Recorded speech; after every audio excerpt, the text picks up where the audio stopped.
अस्सलामु अलैकुम रहमतुल्लाहि व बरकातुहू। दोस्तों, मैं आपका दोस्त हकीम मोहम्मद इंतखाब आपकी खिदमत में हाज़िर हूँ। हस्त मैथुन के नुकसान, मर्दाना कमज़ोरी का इलाज कैसे करें, ये टॉपिक चल रहा है। इसी टॉपिक पर ये दूसरी वीडियो लेकर आपकी खिदमत में हाज़िर हुआ हूँ। तो दोस्तों, बंदा शादी के लायक हो गया, घर वाले रिश्ता ढूंढने के लिए चले, इधर हकीम साहब के लिए निकला वो नौजवान इलाज कराने के लिए डॉक्टर या वैद्य या हकीम के पास। उसने सारी परेशानी बताई, मुझे ये प्रॉब्लम है। अब जो हकीम मिजाज के हिसाब से इलाज करना जानते हैं वो तो सही दवाई दे देते हैं, लेकिन बहुत सारे लोग मरीज़ भी नासमझ होते हैं और हकीम भी नासमझ होते हैं। पिछली वीडियो में मैंने बताया था कि हकीम के पास या डॉक्टर के पास, वैद्य के पास कोई मरीज़ जाता है जिसको ये पता नहीं कि इलाज की शुरुआत कहाँ से होती है। ये जो मैं बातें बता रहा हूँ ना, इन बातों को समझने के बाद आपको ये पता लगेगा कि इलाज की शुरुआत कहाँ से की जाए। बहुत सारे लोग कमेंट कर देते हैं कि यार इसने तो दिमाग पका दिया, 15 मिनट ख़राब करवा के चला गया और काम की बात एक ना बताई, नुस्खा एक नहीं बताया। ये बहुत काम की बात है। जो लोग समझदार हैं, जो इसको समझते हैं, वो इसकी कदर को समझेंगे कि मैं क्या बोलना चाह रहा हूँ, क्या बता रहा हूँ। ठीक है जी। जल्दबाजी वाले लोग इसको ना देखें। जो लोग बहुत ज़्यादा प्रोफेशनल हैं, बहुत ज़्यादा वीआईपी हैं, वो इसको ना देखें। ठीक है जी। एक हकीम की ज़िंदगी वीआईपी नहीं होती है। रात और दिन एक करने के बाद वो लोगों की हेल्प करने का कुछ वक्त निकालता है अपनी ज़िंदगी से, और फिर वो लोगों के सामने कुछ ऐसी बातें बताता है जिससे लोगों की ज़िंदगी सुधरती है। तो उसकी कदर करें, उसकी इज़्ज़त करें, उन बातों को समझें कि क्या बताने की कोशिश हो रही है।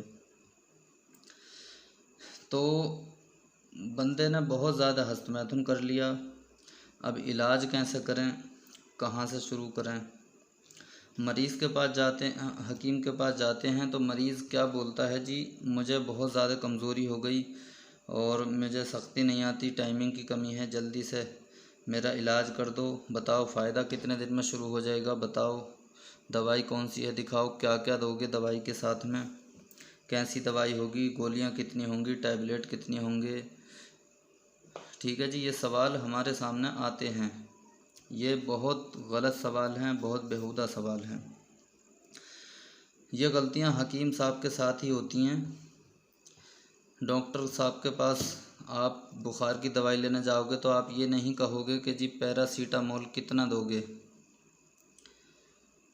कैप्सूल कितनी दोगे, टैबलेट कितनी दोगे, उनका वज़न कितना होगा। ये डॉक्टर से कोई नहीं पूछता। हकीम साहब के पास ये सारे सवाल होते हैं, जबकि ये ना होने चाहिए, बल्कि अपनी परेशानी बताएं A to Z।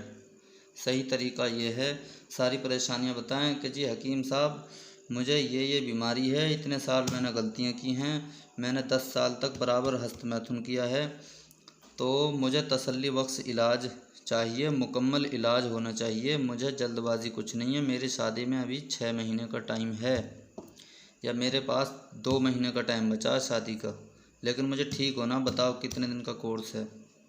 ठीक है जी। इस तरीके से बात करनी चाहिए। अब बहुत सारे लोग आते हैं, जी बताओ जी क्या दिन में फ़ायदा होना शुरू हो जाएगा, और फ़ायदा नहीं हुआ, होगा नहीं होगा, इसकी गारंटी क्या है। ठीक है जी। अब यहाँ पर भी एक बात बता दूँ मैं, इसकी गारंटी क्या होगी। भाई आप ये दवाई लेकर जा रहे हो, आपकी गारंटी कौन लेगा कि आप इसको खा रहे हैं या नहीं खा रहे हैं।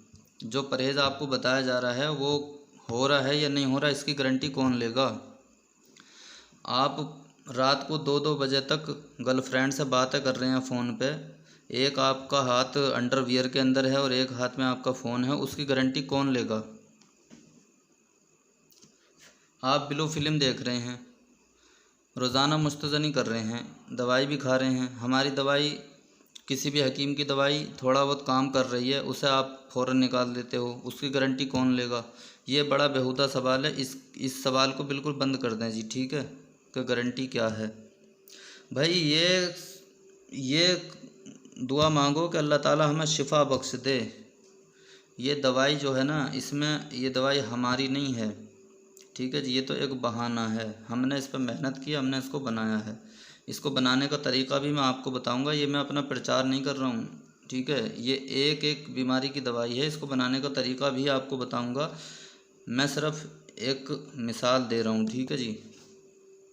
तो इसमें हम नहीं बैठे हैं दवाई में, शिफा देने वाली अल्लाह की ज़ात है, ईश्वर की ज़ात है, वही फ़ायदा देगी, वही ज़िंदगी देगी, वही मौत देने वाली है, ठीक है जी।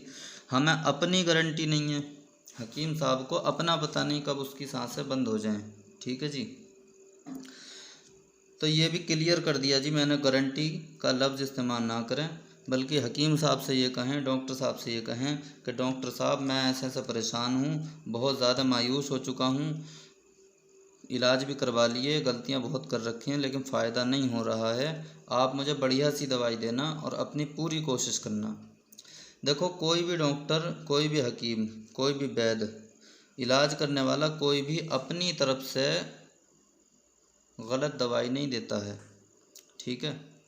वो चीज़ अलग है, कोई बंदा फ्रॉड बैठा है, ठीक है, वो तो चीज़ अलग है। कोई भी डॉक्टर अपने तरफ से दवाई ऐसी नहीं देता, वो ये सोच कर नहीं देता कि इसको फ़ायदा ना होगा, अरे होगा, हो जाएगा, नहीं होगा कोई बात नहीं, मुझे पैसे लेने हैं, ये सोच कर नहीं करता। वो ये सोचता है कि यार मैं अपनी तरफ से पूरी कोशिश करके दवाई दे रहा हूँ, इसको फ़ायदा हो जाएगा इंशाल्लाह, ठीक है। वो यही सोच कर दवाई देता है। अब आपकी भी तो कुछ जिम्मेदारियाँ बनती हैं भाई, आप इलाज कर रहे हैं, आपकी भी तो कुछ जिम्मेदारियां हैं कि सही समय पर दवाई खाना है, सब सही समय पर खाना खाना है। दवाई खाली पेट बताई गई है तो खाली पेट ही खाना है। खाना खाने से 1 घंटा पहले या 1 घंटा बाद बताई गई है तो उसी समय पर खाना है। अब आप आए ड्यूटी से आके जल्दी से खाना खा लिया, खाना खा के एकदम से दवाई खा ली, 10 मिनट बाद दवाई खा के फिर सो गए तुरंत, तो दवाई 1% भी काम नहीं करेगी।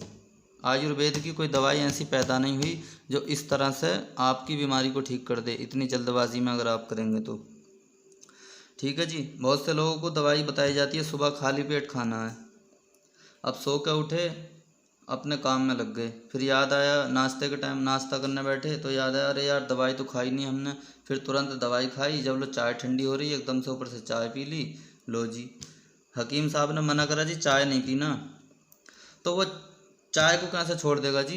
चाय के बिना तो आंखें नहीं खुलेंगी। अब मैंने एक बंदे को चाय का परहेज बताया, भाई चाय नहीं पीना, तो वो क्या कहता है जी, मैं तो 5 बार पीता हूँ चाय, तो क्या मैं 2 बार भी नहीं पी सकता? कह रहे हकीम जी 2 बार पी लूँगा कुछ नहीं होता, थोड़ी सी पी ले करूँगा, खाना खा के नुकसान नहीं देती है। मतलब खुद ही हमें पढ़ा रहा है वो, खाना खा के नुकसान नहीं देती है, दोपहर वाली तो पी लिया करूँगा।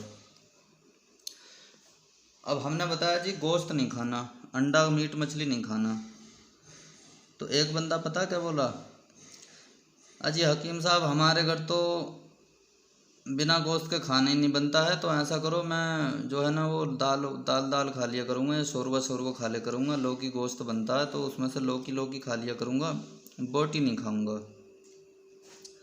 अरे भाई तू पानी उसका शोरबा खा या बोटी खा, ठीक है, वो है गोश्त ही, वो इलाज, वो परहेज़ नहीं है, ठीक है, वो परहेज़ नहीं है, वो तो तू बदपरहेज़ी कर रहा है, चाहे तो खूब रोज़ाना के कुछ भी, तो वो अपनी नज़र में ये सोच रहा है कि ये परहेज़ कर रहा हूँ मैं, लेकिन वो परहेज़ नहीं हो रहा, तू बोटी खा या उसका पानी पी, ठीक है जी, वो बदपरहेज़ी है, दवाई काम नहीं करेगी, ठीक है। या तो गोश्त मुर्ग मुसल्लम खा लो या इलाज कर लो, ठीक है जी, ये भी क्लियर हो गया। परहेज़ करना है तो पूरा करना है परहेज़। अब बहुत से लोग कहते हैं जी फ़ायदा कितने दिन में शुरू हो जाएगा, तो फ़ायदा कितने दिन में शुरू हो जाएगा उसको बिल्कुल छोड़ दें, उससे ये कहें कि जी फ़ायदा कब तक हो जाएगा, मेरी बीमारी कब ख़त्म हो जाएगी, कितने दिन का कोर्स है, कितने दिन दवाई खानी पड़ेगी, मुकम्मल बताएं। अब जितने दिन का कोर्स बताया जाए उतने दिन करें। ठीक है जी, ये क्लियर हो गया। बहुत सारे लोगों से हम पूछते हैं, कोई भी हकीम डॉक्टर पूछता है जी आपका पेट कैसा रहता है, आपका पेशाब का कलर कैसा है, आपका मिजाज क्या है। ठीक है, तो अब बहुत से लोग इस बात को नहीं समझते कि हकीम डॉक्टर पूछ क्यों रहा है। ठीक है, पूछने का मकसद होता है पेशाब का कलर कैसा है, उसका मिजाज का अंदाज़ा लगाया जाएगा उससे। पेट कैसा है उसका जो है उसी हिसाब से इलाज होगा। अगर पेट ख़राब है तो दुनिया की कोई ऐसी सेक्स की दवाई नहीं बनी जो बीमारी ठीक कर दे आपकी। इसलिए पहले पेट साफ़ होना बहुत ज़रूरी है। बहुत सारे लोगों को तो पता ही नहीं होता कि पेट की खराबी होती क्या है। जी पेट सही है हमारा, जिससे भी पूछते हैं जी पेशाब कैसा आता है कि पेशाब सही आता है। हम पूछ रहे हैं भाई कलर कैसा है ना जी, सही है पेशाब। भाई सही क्या होता है ये तो बताओ। मैं बोला बता सही कैसा होता है पेशाब, बोले मेरा तो सफ़ेद आ रहा है। तो क्या सफ़ेद आना सही है? पेशाब का सफ़ेद आना सही है? भाई ज़रूरी नहीं है कि पेशाब सफ़ेद आ रहा है तो वो ठीक है भाई, उसका भी तो कुछ मिजाज होगा ना। तो हकीम जो दवाई बनाएगा तो उसका तो कुछ मिजाज समझ के बनाएगा ना, देगा आपको। उसको मिजाज बताएं अपना, पेशाब का कलर बताएं। ये ना कहें कि जी सही आ रहा है मेरा पेशाब या मेरा पेट सही है। पेट में कब्ज़ है लेकिन बंदे को पता ही नहीं कि पेट में कब्ज़ है। अब एक बंदा मेरे पास आया, उससे मैंने 1000 बार पूछा, हर बार ये पूछा जी पेट कैसा है, पेट कैसा है, पेट तो सही है, पेट तो सिर्फ इतने मतलब बिल्कुल इग्नोर करता चला गया जी, पेट का जैसे कि कुछ है ही नहीं, क्या हम भैंस ही भौंक रहे हैं। इलाज करते करते गुजर गए 2 महीने, फ़ायदा नहीं हो रहा। फिर मैंने उसको सख्ती के साथ, अरे पेट बता कैसा है, लैट्रिन कितने बजे आती है, सुबह को कैसे आती है, कितनी बार आती है। तो बोला जी रोज़ तो आती नहीं है, दूसरे दिन आती है। कितनी देर बैठता बाथरूम में? बोला जी कम से कम 15 मिनट बैठता हूँ और बहुत ज़ोर लगाता हूँ जब जाके आती है। तो मैंने कहा तू तो बोल रहा था कि ठीक आती है। बोला जी मुझे तो ये बता के ऐसी ठीक होती है। लो जी, अरे ये बताना कि कंडीशन ये है। तो ये तरीके गलत हैं। ठीक है जी, तो इलाज का तरीका ये है, सारी परेशानी बताई जाए मरीज़ को, मरीज़ अपनी परेशानी सारी बताए हकीम को, उसके बाद जो है उसकी दवाई बनवाए और फिर उसको शुरू करें। सही टाइम होना चाहिए खाने का, सही वक्त होना चाहिए, सही तरीका होना चाहिए, खाने का टाइम टेबल बिल्कुल ठीक होना चाहिए, दवाई का टाइम टेबल ठीक होना चाहिए, मालिश जैसे बताइए वैसी करना चाहिए। बहुत सारे लोगों को मालिश बता दी तो मालिश करते करते वो फारिग कर देते हैं मामला, ऐसा नहीं होना चाहिए बिल्कुल भी। ठीक है जी, तो आज मैंने बताया कि इलाज में क्या क्या गलतियां होती हैं और क्या क्या उसमें सावधानियां रखने की ज़रूरत होती है। ठीक है, अगली वीडियो बताऊंगा कि फिर नुस्खे कैसे कैसे यूज़ करने चाहिए।